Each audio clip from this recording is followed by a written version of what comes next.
شروع کرتا ہوں اللہ کے نام سے جو بڑا مہربان نہایت رحم کرنے والا ہے۔ علامہ احسان تہرانی لکھتے ہیں کہ عبداللہ حوازی کا بیان ہے کہ میں ایک دن بازار میں جا رہا تھا کہ میری نظر ایک ایسے شخص پر پڑی کہ جس کا چہرہ متغیر اور مکروہ صورت تھا، زبان خشک منہ سے باہر نکلی ہوئی تھی۔ وہ عصا کے سہارے راستہ پر چل رہا تھا اور بھیک مانگتا پھرتا تھا۔ میں نے جو ہی اسے اس حال میں دیکھا میرا بدن لرز اٹھا۔ میں اس کے قریب گیا اور اس سے پوچھا، تو کہاں کا رہنے والا ہے اور کس قبیلے سے تعلق رکھتا ہے؟ اس نے میری طرف توجہ کیے بغیر اپنی راہ لی۔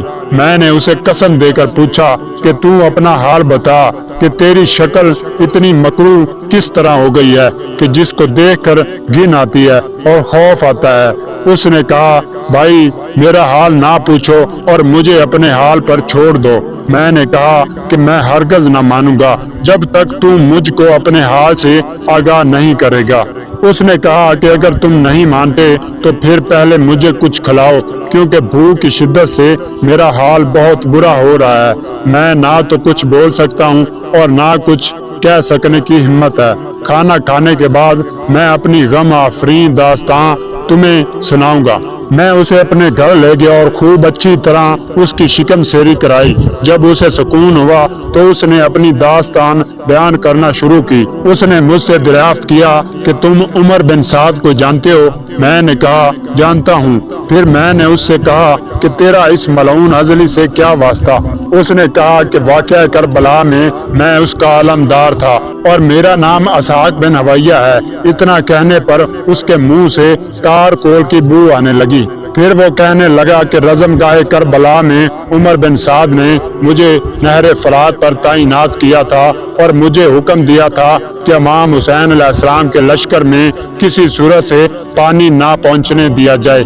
چنانچہ میں اس کے حکم کی تعمیل میں ہم تن متوجہ ہو گیا اور شب و روز پوری بیداری کے ساتھ امام حسین علیہ السلام تک پانی پہنچنے کو روکتا رہا، حتیٰ کہ میں نے اپنے لشکر والوں تک کو نہر فرات پر بلا اجازت جانے سے روک دیا تھا، کیونکہ مجھے شک تھا کہ کہیں ان میں سے کوئی خفیہ طور پر امام حسین علیہ السلام تک پانی نہ پہنچا دے۔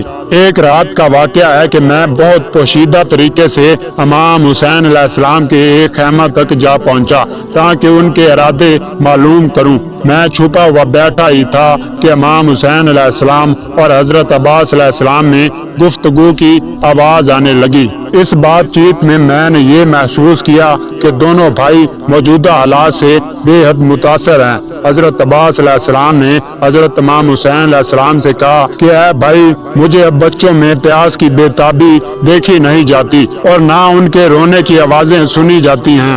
میرے آقا اب تک تو 2 خیموں کے اندر کنواں کھود چکا ہوں، لیکن پانی دستیاب نہیں ہو سکا۔ حضرت امام حسین علیہ السلام نے فرمایا کہ عباس، اگر تم انسان نما لوگوں کے پاس جا کر پانی طلب کرو تو کیا ممکن ہے کہ وہ پانی دے دیں؟ حضرت عباس علیہ السلام نے عرض کیا کہ مولا، کئی بار ایسا بھی ہو چکا ہے، جتنی مرتبہ گیا ہوں تیر و شمشیر کے سوا کوئی جواب نہیں ملا۔ یہ سن کر حضرت امام حسین علیہ السلام بے حد متاثر ہوئے اور بے ساختہ رو پڑے۔ حضرت عباس علیہ السلام نے عرض کیا، مولا آپ متاثر نہ ہو، میں صبح کو ایک بار پھر کوشش کروں گا اور انشاءاللہ پانی حاصل کر لوں گا۔ یہ سن کر حضرت امام حسین علیہ السلام نے ان کو دعائے خیر دی۔ پھر اس ملعون نے کہا، ہے عبداللہ، میں یہ تمام باتیں پس پردہ سن کر اپنی جگہ واپس گیا اور میں نے تمام واقعہ عمر بن سعد سے بیان کیا۔ پھر اس کے بعد بہت سے مددگار کو جمع کر کے اس وقت کا انتظار کرنے لگا جبکہ عباس ابن علی علیہ السلام کی آمد کی توقع تھی۔ اے عبداللہ، جب صبح کا وقت ہوا اور کارزار کربلا شروع ہو گیا تو وہ موقع پیش آیا جس میں عباس بن علی امام حسین علیہ السلام کے پاس سے روانہ ہو کر طلب آب کے لیے نہر فرات کی طرف آئے۔ وہ اس وقت شیر کی طرح غضبناک تھے۔ ان کے نہر پر پہنچتے ہی سارے لشکر نے ان پر یک بار حملہ کر دیا۔ تیر بارانی کرنے والوں نے تیر برسائے اور نیزہ مارنے والوں نے نیزے مارے۔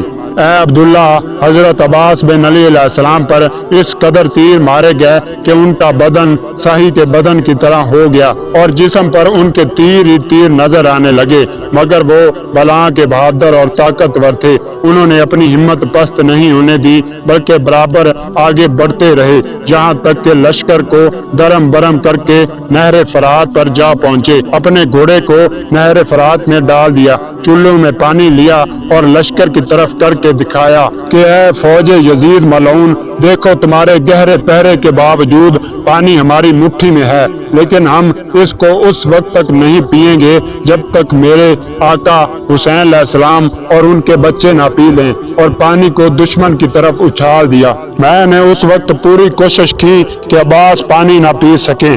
میں نے لشکریوں کو حکم دیا کہ اب پوری توجہ سے کام کرو، دیکھو اگر عباس نے پانی پی لیا تو پھر ان سے کوئی بھی کسی صورت سے مقابلہ نہیں کر سکے گا۔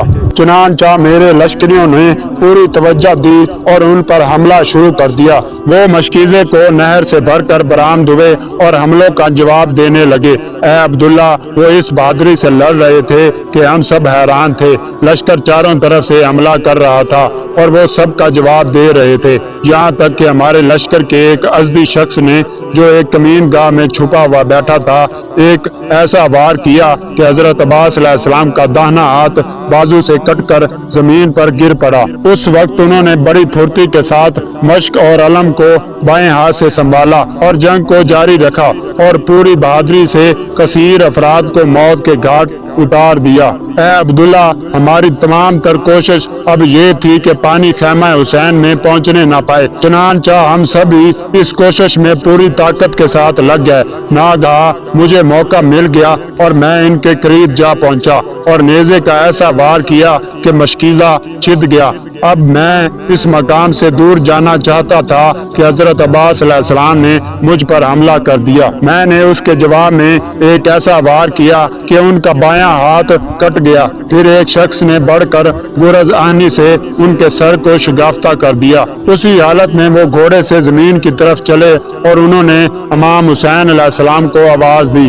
عباس کی آواز سن کر امام حسین علیہ السلام ان کی طرف عقاب کی تیزی کی طرح نہایت سرعت سے پہنچے۔ راستہ میں جو لوگ آئے تھے ان کو حملہ شمشیر سے دور کیا اور وہاں پہنچ کر عباس بن علی علیہ السلام کی حالت دیکھی تو آپ رو پڑے۔ اے عبداللہ، انہوں نے حضرت عباس علیہ السلام کو اس حالت میں دیکھا کہ ان کے دونوں ہاتھ جسم سے جدا ہو چکے تھے اور ان کا سر شگافتہ تھا، بدن ٹکڑے ٹکڑے تھا۔ یہ دیکھ کر آپ کے منہ سے بے ساختہ چیخ نکل گئی اور آپ رونے لگے۔ پھر امام حسین علیہ السلام زمین پر بیٹھ گئے اور انہوں نے اپنے بھائی کا سر اپنے زانوں پر رکھا اور ان کے چہرے کا خون صاف کیا۔ پھر دونوں بھائیوں میں کچھ گفتگو ہوئی۔ جب حضرت عباس علیہ السلام کی روح پرواز کر گئی تو حضرت امام حسین علیہ السلام اٹھے اور انہوں نے ہمارے لشکر پر بھرپور حملہ کیا اور تہس نہس کر ڈالا۔ ہم لوگوں نے پورا مقابلہ کیا، آخر میں شکست کھا کر ہم سب بھاگ نکلے۔ اس کے بعد امام حسین علیہ السلام نہر فرات پر گئے۔ ہم نے یہ سوچتے ہوئے کہ کہیں حسین علیہ السلام پانی نہ پی لیں، ان کو پکار کر کہا کہ آپ پانی پینا چاہتے ہیں اور لشکر خیمہ گاہ میں گھس گیا ہے۔ یہ سنتے ہی وہ فوراً خیموں کی طرف دوڑے۔ وہاں پہنچ کر محسوس کیا کہ انہیں دھوکہ دیا گیا ہے۔ عبداللہ حوازی کہتے ہیں کہ میں نے جب اس واقعہ کو سنا تو خون پھڑ پھڑانے لگا اور مجھے اس قدر دکھ پہنچا کہ میں اپنے قابو سے باہر ہو گیا۔ اس کے بعد میں نے اسے ایک دوسرے مکان میں ٹھہرایا اور کہا کہ تو اس جگہ بیٹھ، میں ابھی آتا ہوں۔ یہ کہہ کر باہر آیا اور ایک دوسرے دروازے سے اپنی شمشیر لے کر اندر داخل ہوا۔ اس نے جب شمشیر برہنہ میرے ہاتھ میں دیکھی تو کہنے لگا کہ مہمان کے ساتھ کیا یہ سلوک مناسب ہے؟ میں نے کہا کہ امام حسین علیہ السلام بھی تو خود نہ گئے تھے، ان کو بھی مہمان تمہیں لوگوں نے بنایا تھا، پھر ان کے ساتھ کیا سلوک کیا؟ کیا وہی مناسب تھا جو تم لوگوں نے انہیں مہمان بنا کر کیا تھا؟ اس کے بعد میں نے کہا کہ قتل کے علاوہ کوئی اور سزا ممکن ہوتی تو میں تجھے وہی سزا دیتا۔ یہ کہہ کر میں نے تلوار سے اس کا سر اڑا دیا اور اپنے ساتھیوں کی مدد سے اس کی لاش نظر آتش کر کے اس کی خاک ہوا میں اڑا دی۔